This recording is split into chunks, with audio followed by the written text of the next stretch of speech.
as people are making themselves sick over things, do you help them out by making yourself sick over the same thing? You never say, I've been so well for so long, I think I'll be sick for a while so that sick people can be well. Because you don't think that their sickness or wellness is about your using it all up. And so this connection with Source is the same thing. We know that it isn't easy to live in the world, to be of the world, and not respond to the conditions of the world. And in fact, you intended to do that. Don't let the conditions that you are observing set the tone of your vibration. You decide the tone of your vibration first, and that's where your intent really has to come in. You have to say, I intend to thrive. I intend to be connected to Source energy, and I intend to find a way to do that, and everybody else can do what they want.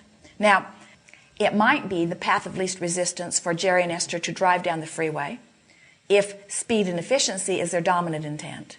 It might be the path of least resistance for them to get out and backpack somewhere if a week of leisure and detachment is their dominant intent. The intention that you hold is so important in you determining for yourself what the path of your least resistance is. So, as you're thinking about what's happening with your government, if your intention is to change world events, and you don't believe that you're in a position to do that, you're not going to give yourself any path of least resistance. If your intent in reaching for the thought is to soothe yourself into physical well-being and clarity, then you are. If you are looking into world events and you are realizing that it does not matter what political party of what nation is dominant, the majority of the people on your planet are living in an unaffected way. There are endless laws and rules, even in your society here in this nation, that do not affect you because you are not aware of them and you do not keep them active in your vibration. The majority of your population, we would say so close to 100% of it, breaks laws every single day of one kind or another. And yet you are not 100% incarcerated, although that percentage is rising. You can take anything and find a path of least resistance or a path of greater resistance. It just depends upon what your motive is. There are those who would find war as the path of least resistance, and they would be right to follow that path. There are those who find war as a path of most resistance, and we would not encourage them to follow that path. We cannot say to you that war is always wrong or that war is always right. We could not even say to you that the same war at the same time is all one way or another. These are individual paths. And as you stand back and you look at your nation, you see what a small percentage of people are actually involved in the war. As Jerry and Esther were driving, they saw caravans of war equipment going somewhere. It's on its way probably from El Paso to Houston or some port where it will be shipped. And so it kept coming up. And finally, Esther said to Jerry, the only resistance in our joyful journey is you observing these war machines in motion. And Jerry laughed because he could feel that he would forget about it and they would get back into their blissful place. And then another caravan would pass and then he would get all tense about it. And then he would get very quiet as he was not wanting to speak it out loud. But Esther could feel it in his vibration and then he would make a comment. It's hard to have your personal opinions about something and not have a knee-jerk response to things that you are observing. But when you again and again say to yourself, nothing is more important than that I feel good, in time, rather than revving up your path of most resistance in order to justify your opinion, you'll instead rev up your path of most allowance in order to justify your well-being. It all depends on what you're looking for. Now hear us. We did not say that everyone that is promoting the war is promoting from a place of resistance. For some, it is the path of least resistance, you see. You've just got to make their choices none of your business. whether it's the choice of your president, who is clearly wanting to go there for reasons that he has still not told you, or whether it's your mate who doesn't want it to happen for reasons that he could not completely divulge to you. In other words, you are all much more complex than any communication in a short period of time would unravel. So we wouldn't try to sort it out. We would just begin to acknowledge there are things that when I think about them, they really feel good, and there are things that when I think about them, I don't feel so good, and I'm learning to guide my thoughts toward the things that really feel good, and I'm beginning to let the things that don't feel good be none of my business. In exactly the same way that you do not go to a restaurant and demand the waiter to see everything in the kitchen before you eat there. You don't say, I want only the ingredients that appeal to me to be prepared in this kitchen. You say, from among this, I would like this and this and this and this and this. And you leave the others for people who might want to participate in them. And somehow that's easy for people to understand with food, but it's hard for people to understand with everything else. It's like everybody should agree with me on the things that really matter to me. And we say, why? Why do you need agreement from others? They have nothing to do with your path of least resistance.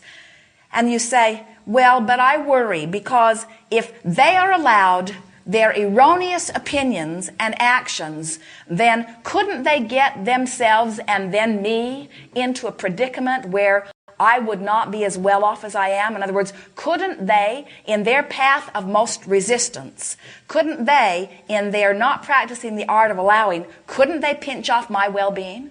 And we say, not possible, unless you join them in the thought and use what they're doing or what they're not doing as your excuse to not allow the energy to flow. We promise you, we want to find a way to say it. If you will mind your own business and feel good, you must thrive. It can be no other way. What do I do when I come home from work and greet my partner and he wants to talk about being upset about the war and what the president is doing and what's happening on the 5:30 news? Do I listen and try to uplift him? Do I go away? Now let's walk through this. Yeah. So walk away from him with your opinion that he shouldn't go there. Or stay and share some time with him, which feels like the path of least resistance for you. Staying and sharing time. It really does, doesn't it?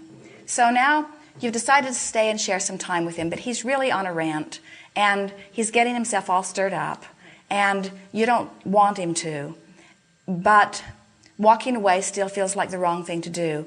And taking George Bush's side certainly is not the right thing to do. In other words, you can feel that that would not be the path of least resistance. So listening to what he has to say or trying to say what you think, what's the path of least resistance? Listening.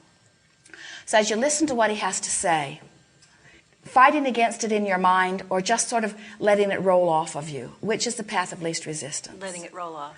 Acknowledging how articulate he is or acknowledging how unreasonable he is, which is the path of least resistance. Yeah. Acknowledging what a good student he is and how much he's been perceiving and picking up, path of least resistance, or just acknowledging that he's just getting himself all worked up, which is the path of least resistance. Good student. Noticing that he has an interest in the well-being of others, or noticing that he's only selfishly motivated, which is the path of least resistance. Interest in well-being. Remembering that these kinds of things have happened from time to time where he gets stirred up and they pass, or thinking that he'll get stirred up and he'll just explode with discomfort, which is the path of least resistance. They pass. Feel any better? Yeah. And nothing's really changed, but you did get some more air for yourself. And you didn't confront him, and you didn't act like a goody two-shoes, which inflamed him more, and you didn't defend against him. You just listened, and I fused, and listened, and I fused, and listened, and I fused, and listened, and I fused. And so he has been heard. You didn't stir any more up. He may feel better for having spoken it.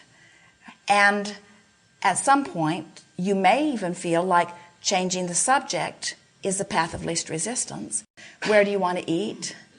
What'd you do today? What do you think about this? In other words, just gently. We visited with a lovely woman one day who, in the course of a rather long conversation, finally got to the point where she was saying, I want so much for my mother to be happy. And I don't think she ever will be. And so we said to her, if it's important to you, if you can only be happy if she's happy, and you don't believe that she's going to be happy, you're stuck in resistance forevermore. You can't win. You can't breathe. You will smother. In other words, there's no more life for you under those conditions, you see. And the same thing is true whether it's your mother or whether it's warring countries, whether it's political parties, whether it's something going on in a part of the world that you couldn't begin to unravel. They can't even unravel it.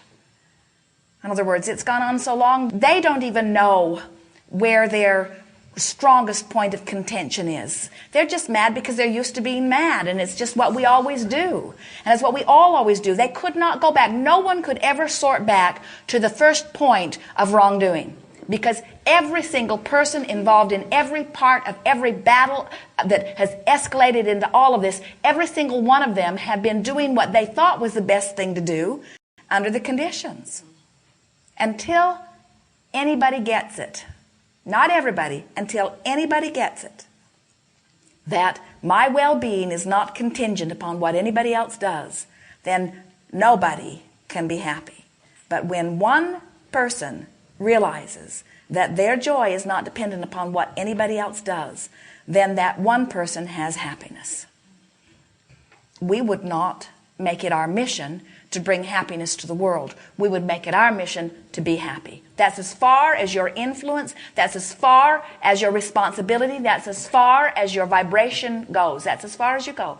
You are consciousness that can open to well-being or close to well-being, open to well-being, close to well-being. And world events are not your job. If world events open you, then get involved in world events. If world events close you off, then we would not get involved. If your partner's involvement in world events closes you off, we wouldn't get involved in it. We would not let ourselves let that upset us. Nor would we leave him. Nor would we refuse to talk to him. We just wouldn't let it upset us. We would practice not being upset. There are people who practice being so upset about everything that things that aren't even upsetting upset them. They say, sure, easy for you to say, Abraham. Not upsetting to you, but upsetting to me. And they would be right. We do not have the right to call their upsetting things not upsetting. We're just saying you can escalate connection and you can escalate disconnection. You can escalate your health. You can escalate your illness. You can escalate anything that you give your attention to. And law of attraction promises you that whatever you are giving your attention to, you are escalating, you see.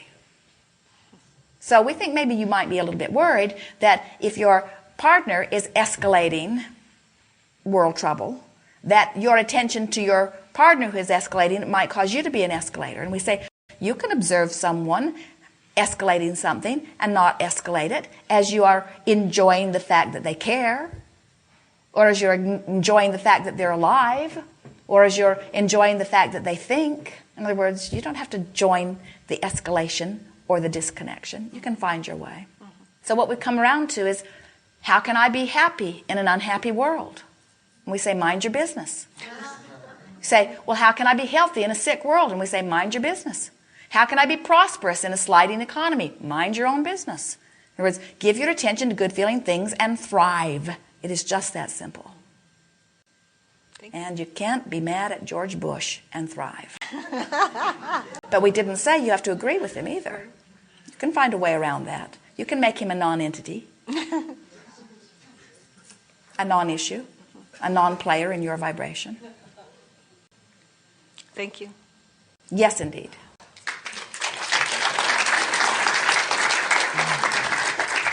Here, then here. Yes.